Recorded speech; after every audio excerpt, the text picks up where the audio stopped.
আমাদের কথা যখন বিএনপি শোনা বন্ধ করে দিয়েছে তখন থেকে বিএনপির পতন শুরু হয়েছে। আর আপনারা প্রচার করেছেন যে ফরহাদ বিএনপিকে ভাঙতে চায়, দুভাগ করতে চায়, রেজাককে প্রধানমন্ত্রী বানাতে চায়। আপনারা কোথায় গেলেন এখন?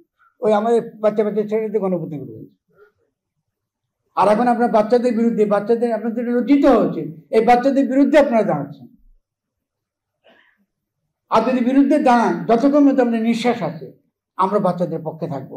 এবং বিএনপি থেকে এই ধরনের যারা এখনো পর্যন্ত ইতিহাস থেকে শিক্ষা নেয় নাই, অভিজ্ঞতা থেকে শিক্ষা নেয় নাই, তারা আজকেও কালকেও বঙ্গোপসাগরে ডুবে যাবে। কারণ জনগণকে আমরা সচেতন করব যতক্ষণ নিঃশ্বাস থাকবে। বিএনপির বিরুদ্ধে আমার কোনো অভিযোগ নেই।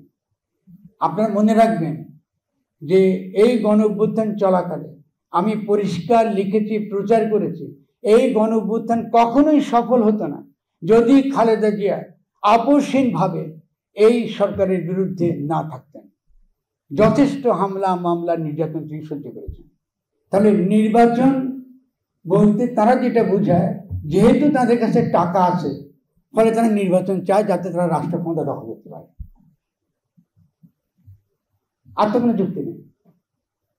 কিন্তু এটা করতে গিয়ে তারা একটা গুরুত্বপূর্ণ তাত্ত্বিক এবং রাজনৈতিক এবং আইনি দিককে সম্পূর্ণ অস্বীকার করছে।